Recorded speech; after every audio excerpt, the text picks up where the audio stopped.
नमस्कार, news capital express में आपका स्वागत है। बुलेटिन की शुरुआत करते हैं खास खबरों के साथ। शिक्षक पात्रता परीक्षा संघ द्वारा शिक्षक भर्ती 2018 को पदवृद्धि सेकेंड काउंसलिंग के साथ पूर्ण करने के लिए आज लोक शिक्षण संचालनालय के सामने विरोध प्रदर्शन किया गया। सेकेंड काउंसलिंग पूरी करो। नहीं किसी से भीख मांगते, हम अपना अधिकार मांगते।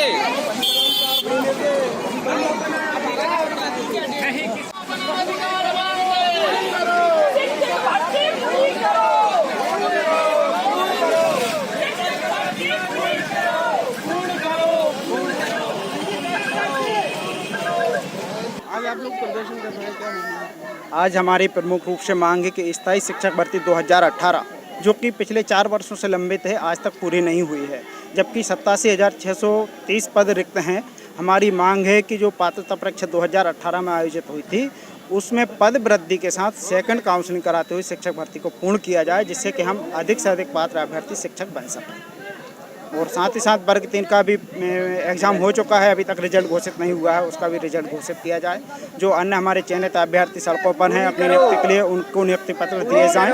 इन मांगों को लेकर आज हम भरी बरसात में प्रदर्शन करने के लिए मजबूर हो रहे हैं। रंजीत गौर हो रहे हैं। ये भर्ती 4 साल से नहीं हो पा रही है।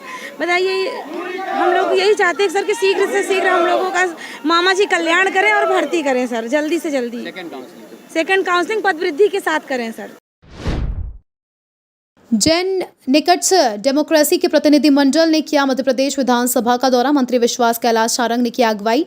विश्व के 6 देशों से आया प्रतिनिधिमंडल मध्य प्रदेश सरकार की योजनाएं और कोरोना काल में केंद्र और राज्य सरकार के कार्यों से भी कराएंगे रूबरू। डेलीगेशन को भारत की संस्कृति और लोकतंत्र से रूबरू कराने के उद्देश्य से किया विधानसभा का भ्रमण। पीएम मोदी के नेतृत्व में भारत के लोकतंत्र की ख्याति फैली है। मंत्री सारंग आज मध्य प्रदेश में जैन नेक्स्ट डेमोक्रेसी का एक डेलीगेशन जो कि दुनिया के 6 देशों से आया है, अलग अलग देश के प्रतिनिधि इसमें शामिल हैं, हिंदुस्तान के दौरे पर आया है और 2 दिन मध्य प्रदेश के ये दौरे पर हैं।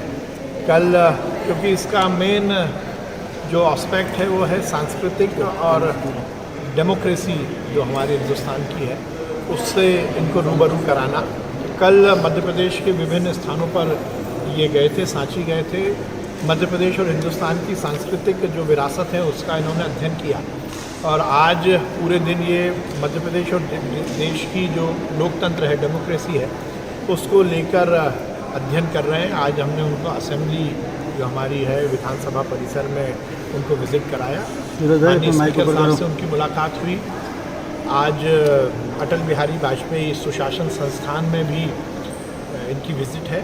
मध्य प्रदेश की सरकार की समस्त योजनाएं और ख़ासकर कोरोना काल में जो हमने मध्य प्रदेश सरकार ने और देश की सरकार ने जो कुछ किया उससे इनको रूबरू करा रहे हैं। बहुत ही सफल ये दौरा रहा है और मैं इस बात की प्रसन्नता व्यक्त करता हूँ कि देश के यशस्वी प्रधानमंत्री जी के माध्यम से दुनिया में हिंदुस्तान के लोकतंत्र की जो ख्याति फैली है उसी का परिणाम है कि दुनिया के अलग अलग देशों के ये प्रतिनिधि मंडल हिंदुस्तान आ रहे हैं। माननीय मुख्यमंत्री जी के निर्देशानुसार इस प्रतिनिधि मंडल को हमने 2 दिन मध्य प्रदेश में पूरी तरह से मध्य प्रदेश की विरासत, मध्य प्रदेश की संस्कृति और मध्य प्रदेश की जो लोकतांत्रिक मजबूत व्यवस्था है उससे इनको अवगत कराया। को मैं बहुत साधुवाद करूँगा।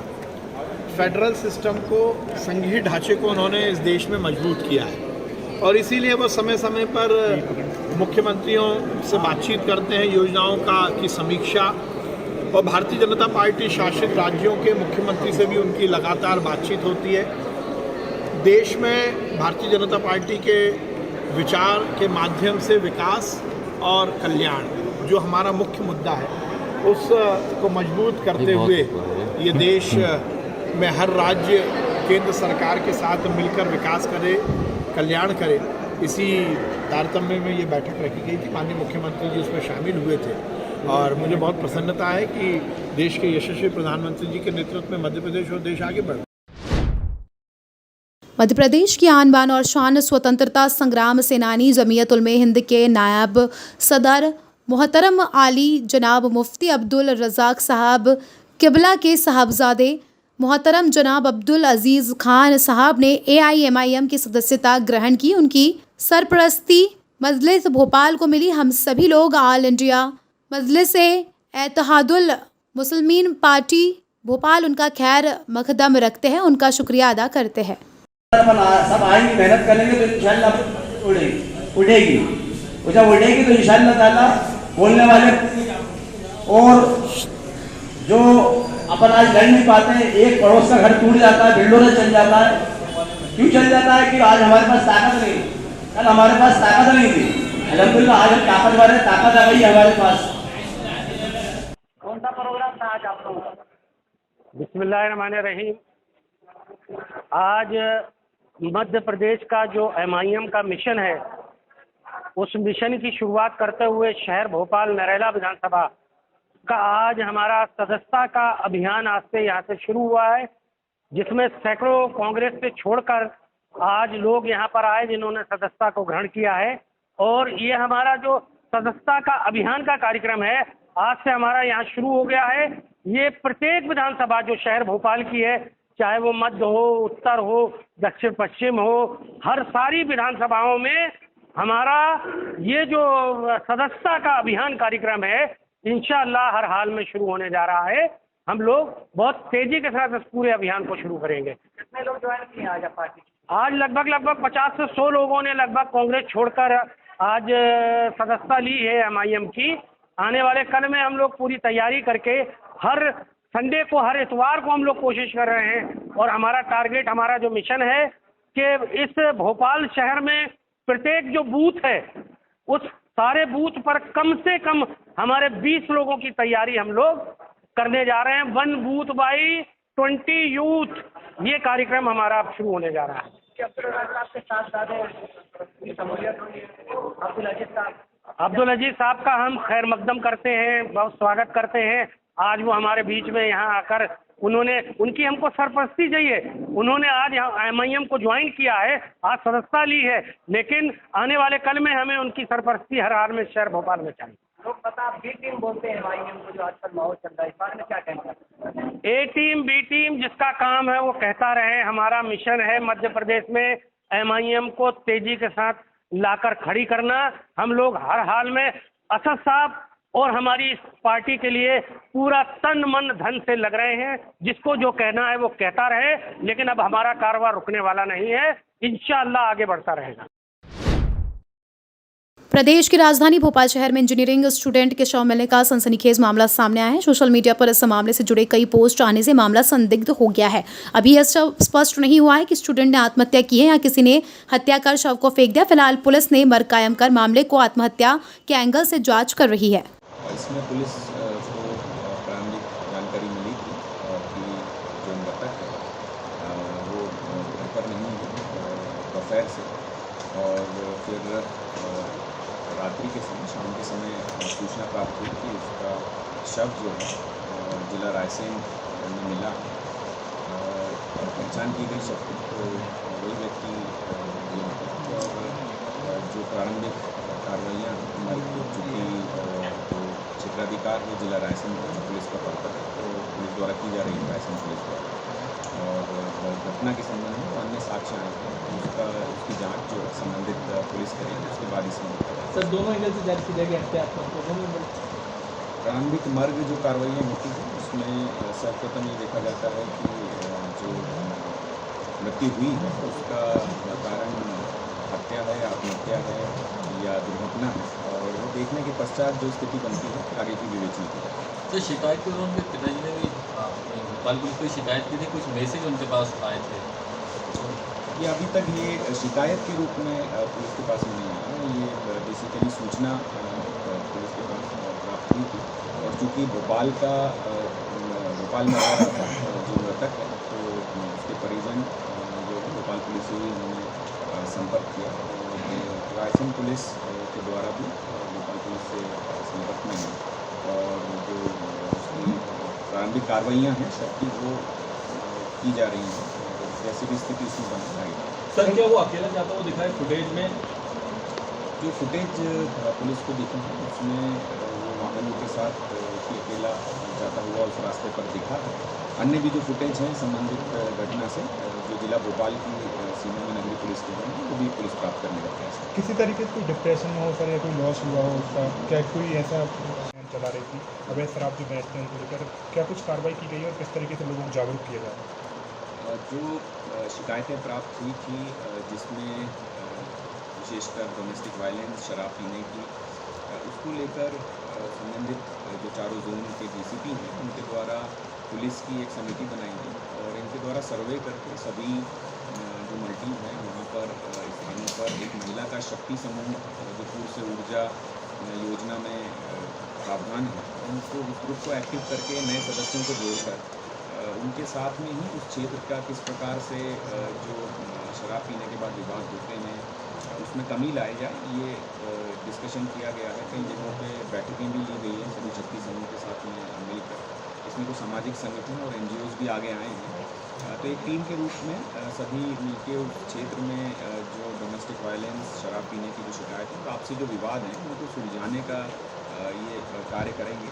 पुलिस द्वारा भी लगातार ये कार्य किया जा रहा है जिसमें सार्वजनिक स्थान पे जो शराब पीते हैं उनके विरुद्ध कार्रवाई है, वाहन जो चलाते हैं शराब पीकर उनके विरुद्ध भी कार्रवाई। मुझे लगता है जो परिजन हैं जो संबंधित व्यक्ति हैं उनके जो कथन हैं उनको लेने के पश्चात ही उसमें कुछ बताया जा सकता है। और उसके बाद जो घटना हुई है और PM रिपोर्ट आई है उसके आधार पर जो निष्कर्ष निकले उस पर ही विवेचना होती है। सब पूरा मामले की रायसेन पुलिस कर रही है, भोपाल पुलिस इस मामले में? क्योंकि शव जो है रायसेन पुलिस के क्षेत्राधिकार में मिला तो वो कार्रवाइयाँ हैं पूरी शव के पंचनामा और पोस्टमार्टम से वो पूरी रायसेन पुलिस द्वारा भी की जा रही है और जो घटनाक्रम हुआ है उसकी रिपोर्ट आने के पश्चात ही आगे दिखा है। एक स्क्रीनशॉट वायरल हुआ है सर, इसकी जो विवेचना की गई है धमकी वाला सर स्क्रीनशॉट है और इसमें जो स्क्रीनशॉट आया है उसको भी देखा गया है। पुलिस की जांच का विषय है वो स्क्रीनशॉट भी, क्योंकि मृतक से संबंधित है, मृतक के मोबाइल के स्टेटस के रूप में स्क्रीनशॉट है। तो जब जो घटना हुई है, जो मृत्यु हुई है उसके संबंध में साक्ष्य जब प्राप्त होगा तो उसके अनुसार ही उस स्क्रीनशॉट के संबंध में भी आगे जाँच की जाएगी। मामले को लेकर पुलिस हत्या और आत्महत्या में उलझ गई है। मृतक के पास से कोई सुसाइड नोट नहीं मिला है। मृतक युवक निशांत राठौर घर से बहन से मिलने को जाने का कहकर निकल कर गया था। घटना के बाद पुलिस सीसीटीवी फुटेज के आधार पर जांच कर रही है। सीसीटीवी में मृतक युवक अकेले जाते दिखाए। वहीं पोस्ट को लेकर तरह तरह की चर्चाएं गर्म है। पोस्ट सामने आने के बाद लोग इसे संप्रदाय और धर्म से जोड़कर देख रहे हैं। बता दें कि देश में नुपुर शर्मा के पोस्ट का समर्थन करने पर एक व्यक्ति की सिर काटकर हत्या कर दी गई थी, जिससे सिर को तन से जुदा करने का बहुचर्चित मामला सामने आया है।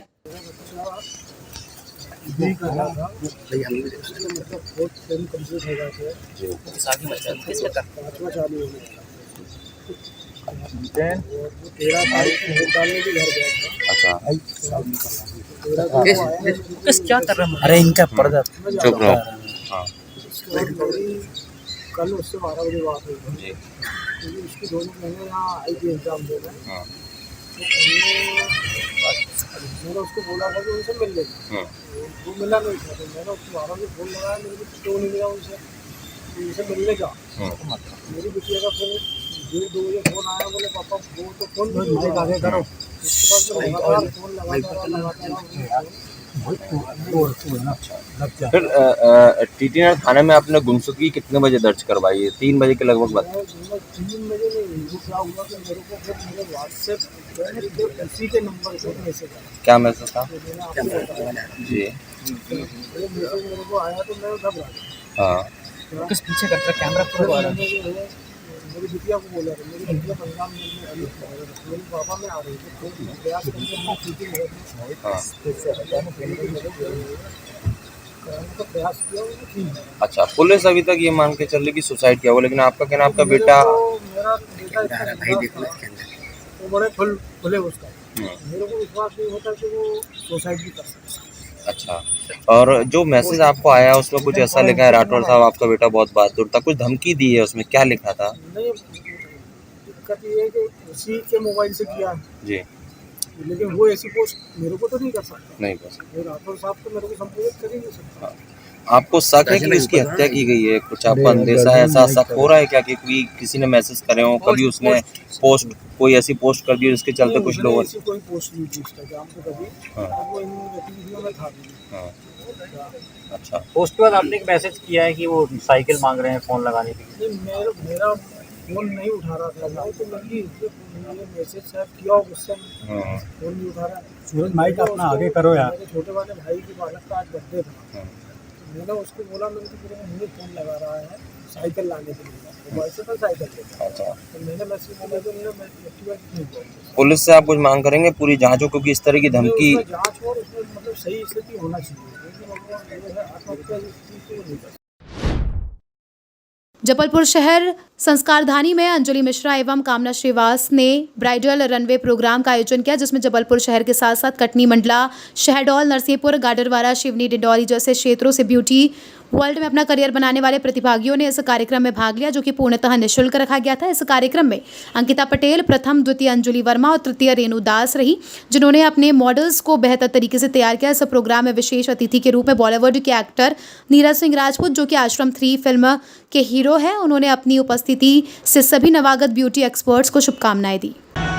नमस्कार, मैं अंजलि मिश्रा, जबलपुर संस्कारधानी से हम लोगों ने ब्राइडल रनवे शो का प्रोग्राम कमदड़िया माल के जलका हॉल में रखा है, जिसमें हमने कई ज़िलों के बच्चे लिए हैं, जो न्यू वर्जन बच्चे हैं, जो स्टेज नहीं ले पाते थे, और हमने उनको काफ़ी मेहनत करके क्लासेस दी, फिर उन्हें प्रोवाइड कराया कि तुम भी कुछ कर सकते हो, जिसमें बालाघाट, छिंदवाड़ा, नरसिंहपुर, डिंडोरी, मंडला कई ज़िले की लड़कियां आई हैं और वो काफ़ी बेहद खुश भी हैं। Anjali Mishra.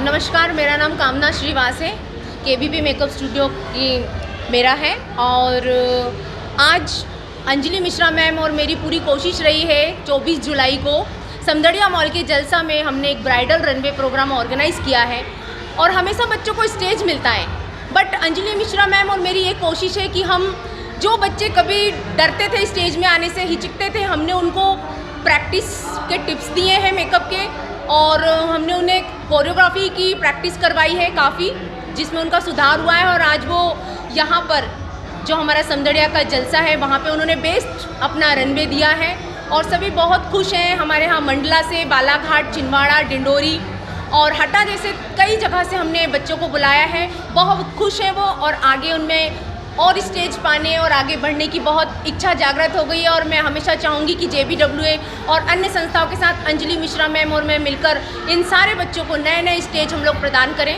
Thank you so much, धन्यवाद। आज के प्रोग्राम को पार्टिसिपेट किए बच्चे, इनसे क्या फ़ायदा होगा इनका फ्यूचर में?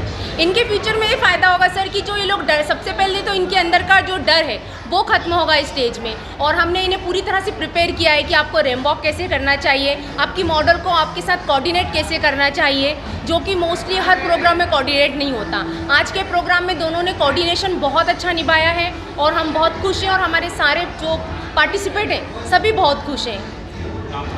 मेरा नाम कामना श्रीवास है। सुसनेंद्र नगर परिषद में 13 जुलाई को संपन्न हुई नगरीय निकाय चुनाव में वार्ड क्रमांक 3 से भारतीय जनता पार्टी के वरिष्ठ नेता मांगीलाल सोनी चुनाव लड़े थे, जो कि कुछ वोटों से हार गए। अब हार के पीछे भारतीय जनता पार्टी के वरिष्ठ नेताओं पर आरोप लगा रहे हैं, जिसके चलते मांगीलाल सोनी को न्याय दिलाए जाने की मांग को लेकर अब शहर की महिलाएं भी मैदान में आ गई है। और रविवार को महिला ने मेला ग्राउंड स्थित कालेश्वर मंदिर में धरना प्रदर्शन करते हुए भजन कीर्तन किए और कालेश्वर महाराज से मांगीलाल सोनी को न्याय दिलाने की मांग की। इसी दौरान इन महिलाओं ने क्षेत्रीय विधायक राणा विक्रम सिंह से न्याय दिलाने की मांग की। इन महिलाओं ने कहा कि सोनी वर्षों से हमारे सुख दुख में शामिल होते आए हैं, इसलिए आज हम उनके सम्मान के लिए खड़ी है।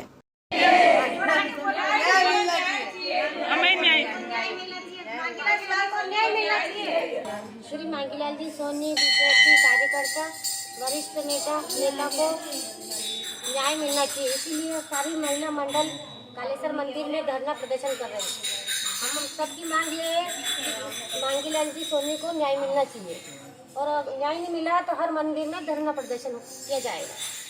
और उनके साथ अन्याय हुआ है और सबकी मांग है कि उनको न्याय होना चाहिए उनके साथ। कालेश्वर मंदिर में एकत्रित हुई है क्योंकि हमारे सुसनेर नगर के वरिष्ठ भारतीय जनता पार्टी के वरिष्ठ नेता मांगीलाल जी सोनी के साथ हमारे पार्टी के ही वरिष्ठ नेताओं ने गद्दारी की है। इसके कारण इन सब महिलाओं को बहुत दुख है एवं ये महिलाएं बहुत दुखी है। इसलिए कालेश्वर मंदिर में भगवान के आगे प्रार्थना कर रही है कि इनको अच्छा से अच्छा न्याय मिले। आगे मैं ये कहना चाहूँगी हमारे क्षेत्र के लालडे विधायक जी से मेरा कहना यही है कि इन महिलाओं की बहुत जल्दी सुने। इन महिलाओं का कहना है कि नगर पंचायत में मांगीलाल जी सोनी को बहुत अच्छा पद और मान सम्मान मिले क्योंकि उनके साथ बहुत बड़ी गद्दारी हुई है।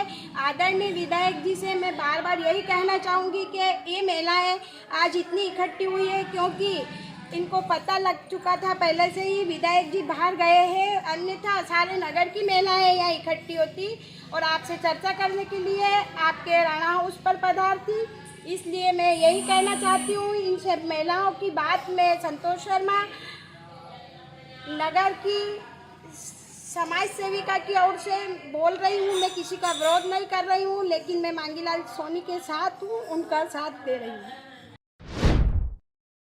इछावर वन विभागी के अंतर्गत आने वाले वन परिक्षेत्र ग्राम जामली का मामला है, जहां पिछले दिनों लगभग 300 पेड़ों की कटाई कर दी गई थी और वन विभाग के कर्मचारी अधिकारियों को भनक तक नहीं लगी। ऐसे मामले पर वन विभाग कर्मचारियों पर सवालिया निशाना उठाता दिख रहा है। जामली, नादान, मोयापानी, ब्रिजिन, सनगर, डुंडेलाव आदि के जंगलों में आए दिन जंगलों में अतिक्रमण व जंगल के पेड़ों की कटाई हो रही है। फिर भी विभाग ने कर्मचारी चार दीवारी ऐशो आराम में कुंभकर्ण की नींद में सो रहे अधिकारी कर्मचारियों को जंगल में पेड़ों की कटाई की भनक भी नहीं लगी। क्या नाम है दादा आपका? जगदीश परमार जी। जंगल में आप आज बड़ी संख्या में आए हैं, इसका क्या उद्देश्य रहा है? करीब 30 जगह पर कम से कम 100 करीब पेड़ कटे हुए जंगल में। 30 जगह पर कटे और 500 टोटल कम से कम 500 से 1000 पेड़ करीब काट दिए गए। जी। तो ये जो कटाई है अभी हुई है या पिछली या पुरानी कटाई हुई है? अभी ताजी कटाई है, 2-3 रोज पहले की। 2-3 दिन हुए। हाँ। मिनिमम कितनी सागौन के पेड़ काट दिए होंगे? करीब 700 पेड़ से ऊपर ही है। इसकी सूचना आपको कहाँ से मिली? हमें सूचना इसकी मिली, हमारे खेरी के लाइनमैन साहब है, वो गए थे जंगल पे डैम के ऊपर डीपीओ से देखने। उन्होंने आके बताया कि यार तुम्हारा तो जंगल पूरा कट गया। ना हमें किसी नाकेदार ने बताया, ना समिति के सदस्य बताया, ना किसी चौकीदार ने बताया। तो क्या ये फॉरेस्ट वाले नहीं आते हैं आपको? हाँ, फॉरेस्ट वाले तो इछावर ही रहते, महीने 2 महीने में आते हैं। अच्छा। नाका भी किराए से दे रखा है इन्होंने। जी। नाका कब से किराए से दे रखा है इन्होंने? करीब वो तो 1 साल से ऊपर से किराए से है। अच्छा। क्या नाम है आपका? जसवंत वर्मा। अच्छा। आज आप जंगल आए थे? हाँ, जंगल आए थे। यहाँ पे अवैध अतिक्रमण हो रही है। लोगों ने पेड़ काटने के खेत बना रहा है, उनमें हकई जुताई कर रहे हैं। मक्का उगी हुई देखी है हमने जी। और फसल बो रहे हैं लोगों, ना नाकेदार सुध ले रहा, ना कोई चौकीदार सुध ले रहा। हाँ। और इस विषय में हम पूरे गांव के इकट्ठा होके कम से कम 100-125 लोग हम यहाँ पे आए थे जी। अब इसकी हम आगे कार्रवाई करना चाह रहे हैं और हमारे अधिकारी कोई इसमें हस्तक्षेप नहीं कर रहा। तो क्या यहाँ फॉरेस्ट वाले नहीं आते क्या जंगल? फॉरेस्ट वाले नहीं आए, नाकेदार ने नहीं हमें सूचित किया, ना गांव में सूचित किया, कहीं पे सूचित नहीं किया हमें। वन कर्मी और इनकी सांठ-गांठ से ये काम हो रही है। तो ये जंगल में मिनिमम कितने हेक्टेयर का अभी तक यहाँ काट दिया हुआ? ये कम से कम 50-60 एकड़ उन्होंने काट दिया। अच्छा। फिलहाल के अब तक की खबरों में इतना ही। देश दुनिया की तमाम बड़ी खबरों के लिए बने रहे हमारे चैनल के साथ। नमस्कार।